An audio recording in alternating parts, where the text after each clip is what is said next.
बालिका कल्याणी में तुम्हार स्वागत है। तुमन तो जानते छो हमन है जानकारी देवतात हन जल जनित रोग के बारे में। वो सब तो ठीक है कल्याणी, फिर मैं एक ठो सवाल पूछा तो तेल बता, ये हा का है? गौटिया ये हा तो कुआं हरे। ये देखोगे ना, ये कुआं नो है, बाउली है वो बाउली। आई वही कुआं बावली की थे नहीं छरे। हाँ वही छर, एक ठो कुआं होते, एक ठो बाउली होते। बाउली बड़े होते, कुआं छोटे होते। अच्छा कल्याणी, एक ठो और सवाल, ये बाउली के पानी ला पीते ते नहीं पिए? नहीं पियत होई गौटिया। ये तो बात है, पीते वो पीते। ये पानी ला पीते? हाँ यही तो बात है। अब पानी में दो प्रकार के गंदगी होते। एक गंदगी जौन पानी में घुर जाते और दूसर गंदगी ये जौन पानी में नहीं घुरे, जैसे गोटी माटी पथरा रेती। अच्छा अच्छा, तो एक सवाल और। अब रहन दो तुम्हारा सवाल लगौटिया, और तुम्हारा जतका सवाल पूछना है ओकर जवाब ला जानना है ना, तो हमारे ये प्रश्नोत्तर इल देखाओ। नमस्कार दोस्तों, गर्मी की तपन को बारिश की बौछारें बौना बना देती हैं। रिमझिम बरसती बरसात प्रकृति को नवजीवन दे देती है।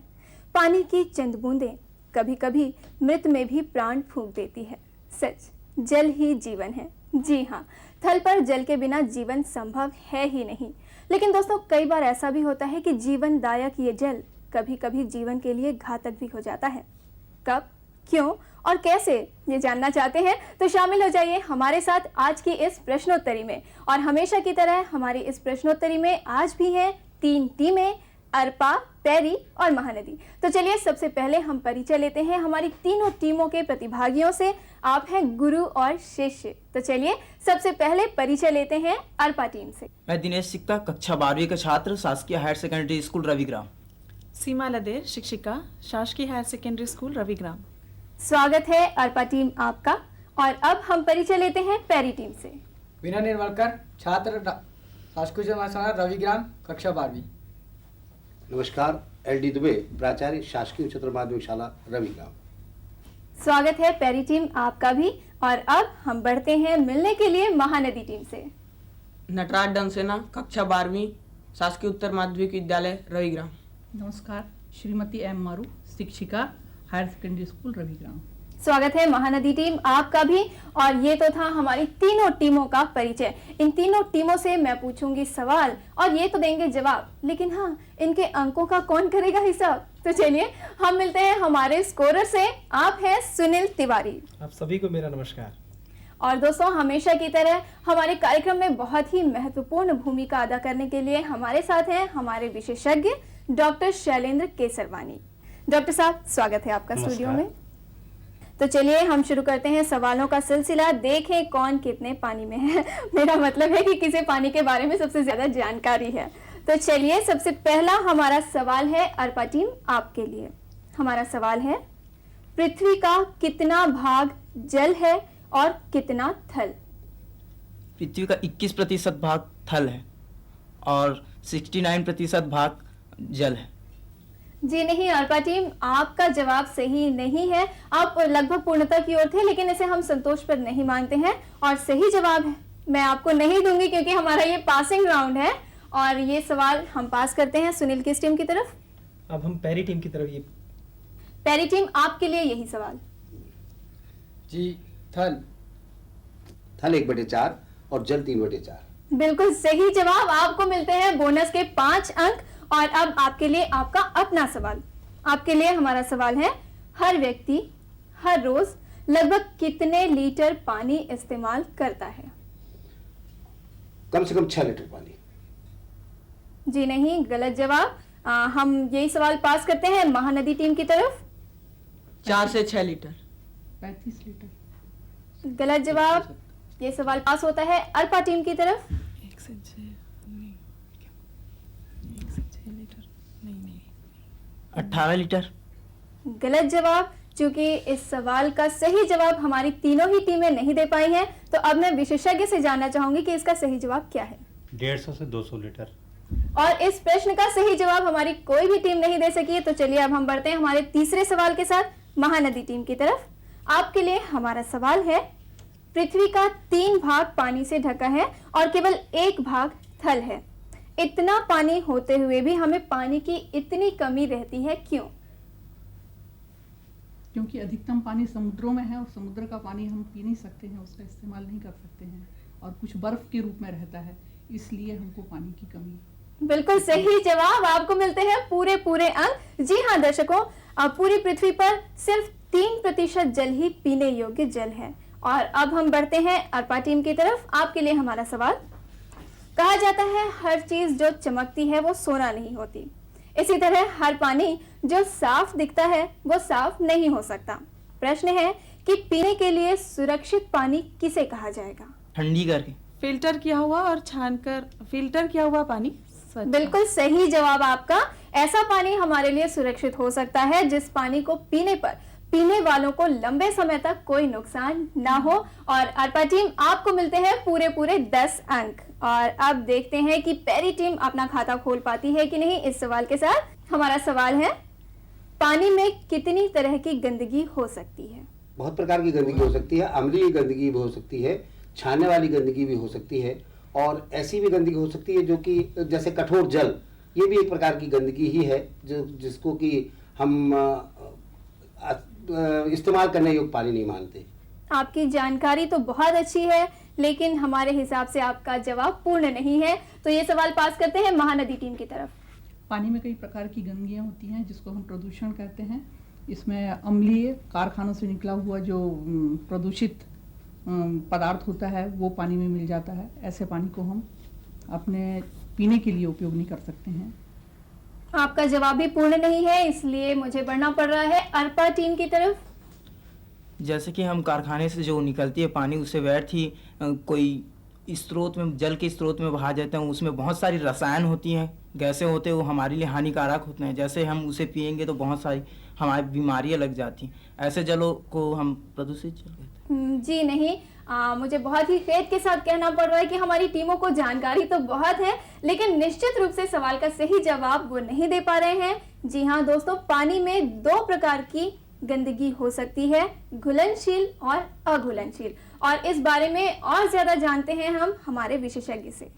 जैसे घुलनशील गंदगी में रेत, मिट्टी, तिनके वगैरह हैं, और अघुलनशील गंदगी में कैडमियम, पारा, सीसा, अमोनियम कंपाउंड, नाइट्रोजन कंपाउंड, ये सब आते हैं। बहुत बहुत धन्यवाद डॉक्टर साहब। और अब हम बढ़ते हैं महानदी टीम की तरफ। आपके लिए हमारा सवाल है कि अघुलनशील गंदगी तो साफ दिखाई दे जाती है पानी में, लेकिन घुलनशील गंदगी से पानी साफ दिखाई देता है, जबकि इसमें कई कीटाणु और रोगाणु हो सकते हैं।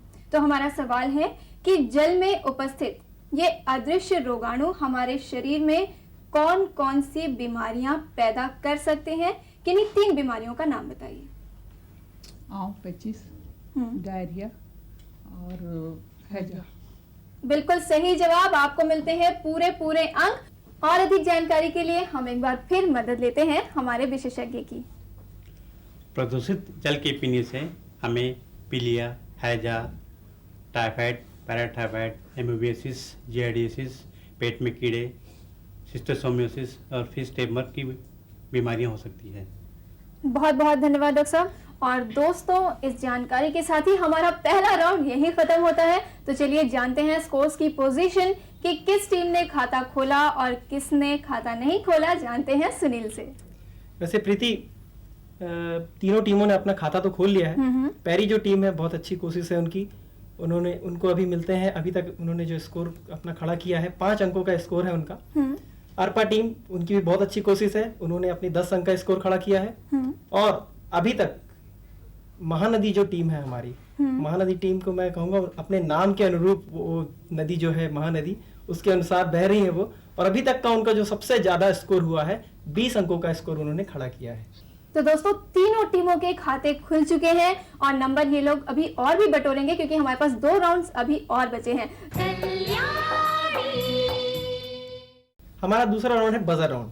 आप सभी तीनों टीमों के पास बजर दिए गए हैं। प्रीति आपसे सवाल करेगी, जिस भी टीम को उसका जवाब मालूम होगा सबसे पहले बजर हिट करेगा। मेरे पास मॉनिटर है, मैं बताऊंगा सबसे पहले बजर किसका हिट हुआ। और एक बात और ध्यान रखिएगा कि ये माइनस मार्किंग पॉइंट है इसमें। आप अगर बजर दबाने के बाद गलत जवाब देते हैं तो आपके पहले के नंबरों में से 5 नंबर काट लिए जाएंगे, इसलिए ध्यान रखिएगा। और चलिए बजर राउंड के लिए मेरा पहला सवाल सभी टीमों से। इसमें मैं आपको 3 परिस्थितियां बता रही हूँ, 3 दशाएं बता रही हूँ, उसके आधार पे सवाल पूछा जाएगा, उसका आपको जवाब देना है। पहली दशा है कि पानी के नल के आगे पानी भरने वालों की भीड़ लगी हुई है, नल के आसपास कीचड़ और दलदली सी जमीन है। दूसरी दशा है गंदे शौचालय के साथ पानी का नल है, पानी की टूटी पाइपलाइन के साथ साथ मिक्स होता है नाले का गंदा पानी। और हमारी तीसरी दशा है कि पानी का नल है, आसपास पक्की जमीन है, पानी भरने वालों की लंबी कतार है और निकासी के लिए पक्की नाली बनी हुई है जो किसी बगिया या खेत में जा रही है। तो हमारा सवाल है कि इन तीनों दशाओं में से पीने के लिए साफ पानी कौन सा होगा? सुनील, सबसे पहले बजर किस टीम ने हिट किया? सबसे पहले बजर जो हिट हुआ पैरी टीम का हुआ। तीसरी स्थिति से। बिल्कुल सही जवाब आपका, तीसरी स्थिति बिल्कुल सही है, क्योंकि पानी के नल के चारों ओर पक्का फर्श बना है, पानी जमीन में रिसने का डर नहीं है, पानी को बारी बारी से भरा जा रहा है और पानी की निकासी के लिए पक्की नाली भी बनी हुई है जो खेत या बगिया तक जा रही है, जिससे पानी का दुरुपयोग भी नहीं हो रहा है। और आपके भी इस जवाब का दुरुपयोग नहीं हुआ, क्योंकि आपको मिलते हैं पूरे 10 अंक। और अब हम बढ़ते हैं दूसरे सवाल की तरफ। यहाँ भी 3 दशाएं हैं। पहली दशा है कि एक कुआं है, टूटा फूटा सा है। दूसरी दशा है कुआं आसपास की जगह से थोड़ी सी ऊंचाई पर है, कुएं की 4 दीवारी के साथ कंकड़ पत्थर और बालू रेत की ढेरी लगी है, पानी निकालने के लिए चरखी भी लगी है और कुएं के ऊपर ढक्कन भी है और चारों ओर पक्का फर्श है और निकासी के लिए नाली भी है। और तीसरी दशा है, किसी टीम ने बजर हिट कर दिया? यहाँ अर्पा टीम ने बजर हिट किया है। तो अर्पा टीम, मैंने अभी तक आपको सिर्फ 2 ही दशाएं बताई थी, तीसरी दशा बताने की बची हुई थी। आपका जवाब बाकी का सही है, शुरुआत आपने गलत कहा क्योंकि तीसरी दशा मैंने बताई नहीं है और आपने जवाब दिया कि तीसरी दशा सही है, इसलिए आपके अंकों में से 5 अंकों की कटौती हम कर रहे हैं। और दोस्तों, इसका सही जवाब था कि जो दूसरी दशा थी कि कुएं के आसपास की जगह, इसका सही जवाब था कि पीने के लिए जिस कुएं का पानी प्रयोग में लाया जाए उसकी दीवारें पक्की होनी चाहिए, कुएं के ऊपर छत बनी हुई होनी चाहिए और आसपास रिसने वाले पानी की निकासी के लिए पक्का फर्श और नाली बनी होनी चाहिए। तो चलिए अब हम बढ़ते हैं तीसरे सवाल की तरफ। तीसरे सवाल में भी 3 दशाएं हैं, ध्यान दीजिएगा। सबसे पहली दशा है कि एक महिला तालाब से सीधे पानी लाकर घर में रखती है और उस पानी को पीने के लिए सीधा इस्तेमाल में लाया जा रहा है। दूसरी दशा है, तालाब से महिला ने पानी लाया, घर में उसे मलमल के कपड़े से उसे छानती है, उबालती है और ठंडा होने पर पीने के लिए प्रयोग में लाया जाता है। और तीसरी दशा है कि तालाब से पानी लाया गया, घर में केवल पानी को छाना गया। इनमें आपको बताना है कि कौन सी दशा सही है और कौन सा पानी। जी हाँ, बजर हिट हो चुके हैं। तो सुनील, आप मुझे बताइए कि किस टीम ने सबसे पहले बजर हिट किया? इस क्वेश्चन का भी सबसे पहले बजर हिट हुआ है पैरी टीम का। दूसरी स्थिति। बिल्कुल सही जवाब आपका। आप बताना चाहेंगे कि क्यों सही है ये? क्योंकि पानी छाना भी गया, उबाला भी गया, जो कुछ भी घुलनशील भी अशुद्धियां दूर हो जाती हैं और जो दिखाई दे रही हैं, मतलब जो ऐसी अशुद्धियां जो कि घुसती रही हैं, वो भी साफ हो जाती हैं। बिल्कुल सही जवाब आपका। जी हाँ दोस्तों, पानी को उबालकर ठंडा करके फिर इस्तेमाल में लाया गया और छाना भी गया, इसलिए ये पानी सबसे सुरक्षित है। और अब हमारा अगला सवाल तीनों टीमों के लिए, हैजे के क्या क्या लक्षण हैं? किस टीम ने सबसे पहले बजर हिट किया? एक बार फिर पैरी टीम का बजर सबसे पहले हिट हुआ। लगातार उल्टियां होना, सफेद रंग लिए हुए लैट्रिन होना, जी हाँ, पतला जैसा माड़ होता है उस प्रकार की उसका रंग होना, ये इसकी खास गुण होते हैं। बिल्कुल सही जवाब। आपको एक बार फिर मिलते हैं पूरे अंक और हम भी मिलते हैं हमारे विशेषज्ञ से और जानते हैं कि हैजे के और क्या क्या लक्षण हो सकते हैं। इसमें लगातार उल्टियाँ होती है, लगातार पतले दस्त होते हैं, है ना, कमजोरी होती है, शरीर में पानी कमी होती है। जी हाँ, धन्यवाद। और अब हम बढ़ते हैं अगले सवाल की तरफ, जो कि इस राउंड का आखिरी सवाल है। और सवाल है कि देखने में आता है कि 5 वर्ष से कम उम्र के बच्चे डायरिया यानी दस्त के ज्यादा शिकार होते हैं। बच्चों को अगर डायरिया हो जाए तो प्राथमिक उपचार के रूप में क्या करना चाहिए? एक बार फिर पैरी टीम ORS का घोल।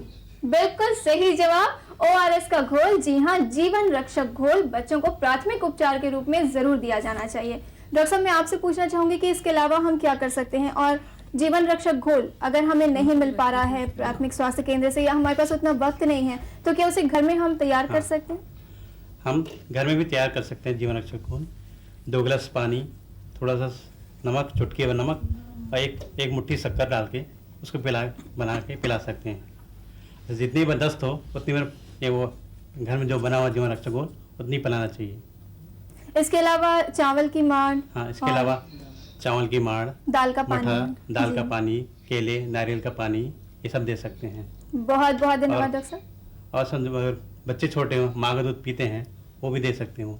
माँ का दूध अगर बच्चे को दस्त है तो भी उसे दिया जा सकता है। जी हाँ। और सुनील, इससे पहले कि आप अंकों की जोड़ तोड़ करें, मैं डॉक्टर साहब से एक सवाल और पूछना चाहूंगी कि डॉक्टर साहब, असुरक्षित पानी पीने से हैजा, पीलिया, टाइफाइड, आंत्रशोथ ये बीमारियां होती ही हैं, तो इनसे बचाव किस तरह से किया जा सकता है? इसके लिए हम बरसात के मौसम में अक्सर पानी को उबाल कर रखें, पानी को छान कर रखें। ठीक है, अब हम जानते हैं कि दूसरे राउंड के बाद हमारी तीनों टीमों ने क्या पाया और क्या खोया। जी हाँ, मेरा मतलब है अंकों से। तो चलिए जानते हैं अंकों की ताजा स्थिति सुनील से। हाँ प्रीति, बहुत ही अच्छा परफॉर्मेंस है तीनों टीमों का। थोड़ा सा अरपा टीम अपने जो 5 अंक उसने खोए हैं उस पर थोड़ा सा उसे निराश नहीं होना चाहिए। अभी हमारे पास और भी राउंड है और उसमें वो अपने अंक बढ़ा सकते हैं। अरपा टीम के जो अभी अंक हैं उनके पास सिर्फ 5 अंक हैं। पैरी टीम अभी सबसे आगे है, 45 अंकों पे अपना स्कोर खड़ा किया है। और महानदी टीम जो है उसका पहले का जो स्कोर था 20, वो अभी भी 20 पे बरकरार है। अब देखते हैं कि अगले राउंड में ये तीनों टीमें अपना स्कोर कहां तक पहुंचाती हैं। चलना तो हमें फिर से सुनील के ही पास है, क्योंकि अब हम जानने जा रहे हैं कि हमारा तीसरा राउंड कौन सा है और हमारी टीमों को उसे किस तरह से खेलना है। तो सुनील, आप बताइए कि हमारा तीसरा और आखिरी राउंड क्या है? बिल्कुल प्रीति, देखिए ये हमारा जनरल राउंड है। इसमें प्रीति आपसे क्वेश्चन करेगी। प्रत्येक क्वेश्चन के 10 मार्क्स हैं आपके पास। अगर आप आंसर दे पाते हैं तो आपको मार्क्स मिलेगा। इसमें कोई पासिंग राउंड नहीं है, क्वेश्चन पास नहीं होगा। और अगर आप आंसर नहीं दे पाते हैं तो माइनस मार्किंग भी नहीं है। ये बिल्कुल जनरल राउंड है। तो चलिए, बहुत ही साधारण सा और बहुत प्यारा सा राउंड है हमारा ये आखिरी राउंड। इसे शुरू करते हैं और इसके लिए सबसे पहले मैं चलती हूँ अरपा टीम आपकी तरफ। आपके लिए हमारा सवाल, असुरक्षित पानी पीने से होने वाले क्या छूत के रोग हैं? नहीं। गलत जवाब, आपको कोई भी अंक नहीं मिलता। जी हाँ, असुरक्षित पानी पीने से दस्त, हैजा आदि रोग होते हैं और इनके संक्रामक होने का बहुत ज्यादा खतरा होता है। तो इस तरह से हम मानते हैं कि ये रोग जो हैं वो छूत के रोग हैं। और अब हम बढ़ते हैं पैरी टीम की तरफ। पैरी टीम आपके लिए हमारा सवाल, असुरक्षित पानी को सुरक्षित बनाने के लिए क्या क्या उपाय किए जा सकते हैं? कोई 3 उपाय आपको बताने हैं। छानना चाहिए, उबालना चाहिए और 0B का इस्तेमाल कर सकते हैं। यदि मान लीजिए अच्छी है तो दूसरी जो मशीन आती है जिसके द्वारा हम पाइपलाइन से उसको जोड़ सकते हैं, उसका भी इस्तेमाल करना चाहिए। बिल्कुल सही जवाब, आपको मिलते हैं पूरे अंक। और अब हम बढ़ते हैं महानदी टीम की तरफ। महानदी टीम, आप शांत बैठे हैं, लगता है आप इंतजार कर रहे थे कि कब हमसे सवाल पूछा जाएगा। तो चलिए, आपके पास भी आता है हमारा सवाल, असुरक्षित पानी पीने से पीलिया रोग भी हो सकता है। इस रोग में शरीर के भीतर का कौन सा भाग प्रभावित होता है? लीवर। बिल्कुल सही जवाब, लीवर। जी हाँ, पीलिया से लीवर प्रभावित होता है। और अब हम भी अपनी भूमिका निभाते हुए चलते हैं अरपा टीम आपकी तरफ। आपके लिए हमारा सवाल, पीलिया रोग की पहचान या लक्षण क्या है? कोई 3 लक्षण बताइए। आंखें पीली दिखाई देने लगती हैं, नाखूनों में पीलापन आ जाता है और जो व्यक्ति उससे ग्रसित है उसको हल्का सा बुखार रहता है या वो कमजोरी महसूस करता है। और मूत्राशय में भी पीलापन दिखाई पड़ता है। आपका जवाब अंशतः सही है। मैं जानना चाहूंगी हमारे विशेषज्ञ से कि क्या इनके जवाब को हम पूरी तरह से सही मान सकते हैं? जी हाँ, बहुत बहुत धन्यवाद। तो अरपा टीम, आपको इस जवाब के लिए मिलते हैं पूरे 10 अंक। और अब हम बढ़ते हैं पैरी टीम आपके तरफ। अच्छा, पीने के लिए पानी हमने साफ कर लिया, उसे छान भी लिया, उबाल लिया और दवाई डालकर साफ भी कर लिया। फिर भी कई बार ये पानी पीने के लिए असुरक्षित हो जाता है। यदि हम कुछ बातों को ध्यान न रखें तो कोई 3 बातें ऐसी बताइए जिनका ध्यान हम पानी भंडारण यानी स्टोर करके रखते वक्त हमें करना चाहिए। बर्तन साफ होना चाहिए। पानी निकालते समय हमको गिलास से या हाथ को उसके अंदर डुबा नहीं देना चाहिए। पानी को देते समय हमें गिलास में या जो बर्तन से पानी दिया जा रहा है उसमें भी अंगुली डूबी ना हो या शरीर का कोई अंग जो साफ ना हो, इस प्रकार का कोई अंग उसके अंदर नक्श लगा हो। आपको भी मिलते हैं पूरे अंग। जी हाँ, पानी का बर्तन साफ होना चाहिए और थोड़े तंग मुंह वाला होना चाहिए जिसके ऊपर ढक्कन भी लगा हो, और किसी लंबी डंडी वाले बर्तन से उसे निकालना चाहिए। पानी के लिए ग्लास या कटोरी नहीं डालना चाहिए, और हाँ, पानी के ग्लास आदि में हमें उंगलियां भी नहीं डुबानी चाहिए। तो आपको मिलते हैं पूरे अंक। और अब हम बढ़ते हैं महानदी टीम। कहावत है कि इलाज से परहेज बेहतर। स्वस्थ रहने के लिए मूलभूत बातें कौन कौन सी ध्यान में रखनी चाहिए? कोई 3 बातें बताइए। स्वच्छ रहना चाहिए, हाथ पैर की सफाई रखना चाहिए, नाखून कटे हुए होना चाहिए, और साफ चीजों का उपयोग करना चाहिए। जैसे यदि पानी पीना है तो उसको छानकर आपको पीना है, बर्तन साफ होना चाहिए, जिसका आप प्रयोग कर रहे हैं। बिल्कुल सही जवाब। आपको भी मिलते हैं 10 अंक। और ये था हमारे आज के इस प्रश्नोत्तरी का आखिरी सवाल महानदी टीम से, और महानदी ने 10 अंक भी बटोर लिए हैं। इस वक्त हमारी तीनों टीमें जो बहुत ही प्रतीक्षा कर रही हैं कि हमने कितने अंक बटोरे हैं, कितने अंक गंवाए हैं, उनके बारे में भविष्यवाणी करें। सुनील, आप बताइए। बिल्कुल प्रीति, बहुत ही अच्छा परफॉर्मेंस था तीनों टीमों का। और जो अर्पा टीम है, अर्पा टीम के जो मार्क्स हैं, उन्होंने जो अभी तक मार्क्स इकट्ठे किए हैं, 15 अंकों का एक स्कोर खड़ा किया था उन्होंने, अर्पा टीम ने। Thank you. पैरी जो टीम है हमारी, सबसे अधिक अंक है पैरी टीम के, 65 अंकों का उनका स्कोर खड़ा हुआ है। और महानदी जो टीम है, उनका भी बहुत अच्छा परफॉर्मेंस था, उन्होंने 40 अंकों का स्कोर खड़ा किया है इस खेल में अभी तक।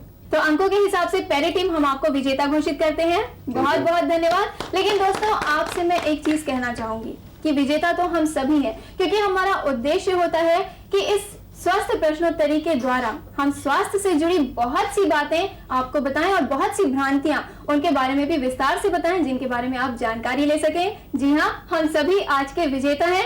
तीनों टीमें, अर्पा, पैरी, महानदी, आप लोग यहाँ आए, अपना बहुत अच्छा योगदान आपने हमें दिया, इसके लिए आप लोगों का बहुत बहुत धन्यवाद। ये सच है कि एक बूंद दरिया नहीं होता, मगर ये भी सच है कि बिना बूंद दरिया नहीं होता। बूंद बूंद के रिसने से ही धार बनती है, धीमे धीमे बहते हुए ही सीमाएं पार करती हैं। जी हाँ, यही तथ्य हमारी स्वास्थ्य संबंधी बातों पर भी लागू होते हैं, जिन्हें अनदेखा हमें भूलकर भी नहीं करना चाहिए। और स्वास्थ्य से जुड़ी बातों को नजरअंदाज न करते हुए प्राथमिक स्वास्थ्य केंद्र में जाकर अपना इलाज कराएं। स्वस्थ रहिए, खुश रहिए। हम फिर मिलेंगे। नमस्कार। अब दो विदा। जय जोहार।